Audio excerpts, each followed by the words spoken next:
Good morning students. आज हम lesson 6 मुफ्त ही मुफ्त पढ़ेंगे। मैं स्टोरी आपको पढ़कर सुनाऊंगी, आप बाद में बुक से इसे रीड करेंगे। एक दिन भीकू भाई का मन नारियल खाने का हुआ, ताज़ा मुलायम कसा हुआ शक्कर के साथ। इसके बारे में सोचते ही भीकू भाई ने अपने ऑटो को छटकारा। वाह, क्या मीठा सा स्वाद होगा। लेकिन एक छोटी सी समस्या थी, घर में तो एक भी नारियल नहीं था। ओहो, अब मुझे बाजार जाना पड़ेगा। उन्होंने अपनी पत्नी लाबू बहन से कहा। लाबू बहन अपने कंधे उचकाकर बोली, खाना है तो जाना है। एक समस्या और थी, भीकू भाई ने कहा, पैसे खर्च करने पड़ेंगे। लाबू बहन बोली, हाँ पैसे तो खर्च करने पड़ेंगे। भीकू भाई जरा कंजूस थे। वे सीधे खेत में बूढ़े बरगद के नीचे जाकर बैठ गए और सोचने लगे, क्या करूं मैं, क्या करूं। मगर नारियल खाने के लिए जी ऐसा ललचाया कि वे जल्दी घर वापस लौटकर लाबू बहन से बोले, अच्छा मैं बाजार तक हो आता हूँ, पता तो चले कि नारियल आजकल कितने में बिक रहे हैं। जूते पहनकर छड़ी उठाकर भीकू भाई निकल पड़े। बाजार में लोग अपने अपने कामों में लगे थे। भीकू भाई ने इधर कुछ देखा, उधर कुछ उठाया और दाम पूछा। देखते पूछते वे नारियल वाले के पास पहुंच गए। अरे भाई नारियल वाले, नारियल कितने में दोगे? भीकू भाई ने पूछा। नारियल वाले ने कहा, बस 2 रुपये में काका।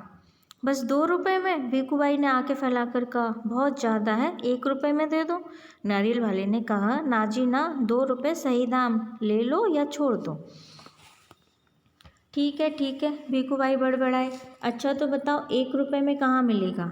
नारियल वाले ने कहा, यहाँ से थोड़ी दूर जो मंडी है वहाँ शायद मिल जाए।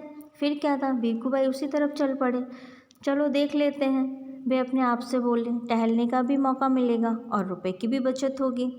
खुशी से झूमते भीकू भाई ने छड़ी को जमीन पर थपथपाया। मंडी में कोलाहल फैला हुआ था। व्यापारियों की ऊंची ऊंची आवाज़ें गूंज रही थी। बटाटा आलू, कांदा प्याज, गाजर गाजर। माथे का पसीना पहुंचकर भीकू भाई ने इधर उधर देखा। नारियल वाले को देखकर पूछा, अरे भाई एक नारियल कितने में दोगे? सिर्फ 1 रुपये काका, नारियल वाले ने जवाब दिया। जो चाह ले जाओ। भीकू भाई ने कहा, यह क्या, मैं इतनी दूर से आया हूँ और तुम पूरा 1 रुपया मांग रहे हो? 50 पैसे काफ़ी हैं, मैं इस नारियल को लेता हूँ और तुम यह ले लो, पकड़ो 50 पैसे। नारियल वाले ने झट भीकू भाई के हाथ से नारियल को छीन लिया और बोला, माफ़ करो काका, 1 रुपया फिर कुछ नहीं। लेकिन भीकू भाई निराश चेहरा देखकर बोला, बंदरगाह पर चले जाओ, हो सकता है तुम्हें 50 पैसे में मिल जाए। भीकू भाई अपनी छड़ी से टेक लगाकर सोचने लगे, आखिर 50 पैसे तो पूरे 50 पैसे हैं, वैसे भी मेरी टांगों में अभी दम है। पैरों को घसीटते हुए भीकू भाई चलने लगे। हर 2 कदम पर रुककर जेब में से बड़ा सफ़ेद रुमाल निकाल कर अपना पसीना पोंछते। सागर के किनारे एक नाव वाला बैठा था। उसके सामने 2-4 नारियल पड़े थे। अरे भाई एक नारियल कितने में दोगे? भीकू भाई ने पूछा। ये तो काफ़ी अच्छे दिखते हैं काका, यह कोई पूछने वाली बात है, केवल 50 पैसे में, नाव वाले ने कहा। 50 पैसे? भीकू भाई मानो हैरानी से हक्के बक्के हो गए। इतनी दूर से पैदल आया हूँ, इतना थक गया हूँ और तुम कहते हो कि 50 पैसे? मेरी मेहनत बेकार हो गई। ना भाई ना, 50 पैसे बहुत ज़्यादा हैं, मैं तुम्हें 25 पैसे दूंगा, यह लो रख लो। ऐसा कहते हुए भीकू भाई झुककर नारियल उठाने ही वाले थे। नारियल वाले ने कहा, नीचे रख दो, मेरे साथ कोई सौदा वौदा नहीं। जब उसने भीकू भाई की ओर देखा तो जरा ठंडे दिमाग से बोला, सस्ते में चाहिए, नारियल के बगीचे में चले जाओ, वहाँ ढेर सारे मिल जाएंगे मनपसंद दाम में। भीकू भाई ने फिर अपने आप को समझाया, इतनी दूर आया हूँ और बगीचे तक जाने में हर्ज क्या है। सच बात तो यह भी थी कि वे काफ़ी थक चुके थे, मगर 25 पैसे बचाने के ख्याल से ही उनमें फुर्ती आ गई। भीकू भाई ने सोचा, 2 गुना ज़्यादा चलना पड़ेगा, पर 4 आने बच भी तो जाएंगे और फिर कोई चीज़ मुफ्त में कहाँ मिलती है। भीकू भाई नारियल के बगीचे में पहुंच गए। वहाँ के माली को देखकर उससे पूछा, नारियल कितने में बेचोगे? माली ने जवाब दिया, जो पसंद आए ले जाओ काका, बस 25 पैसे का है, देखो कितने बड़े बड़े हैं।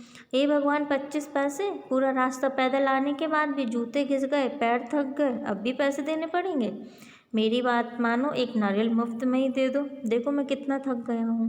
भीकू भाई की बात सुनकर माली ने कहा, अरे काका मुफ्त में चाहिए ना, यह रहा पेड़, वह रहा नारियल, पेड़ पर चढ़ जाओ, जितने चाहे तोड़ लो, वहाँ नारियल की कोई कमी नहीं है, पैसे तो मेरी मेहनत के हैं। सच, जितना चाहे ले लूँ। भीकू भाई ने तो खुशी से फूले नहीं समाए। मेरा यहाँ आना बेकार नहीं गया। उन्होंने जल्दी जल्दी पेड़ पे चढ़ना शुरू कर दिया।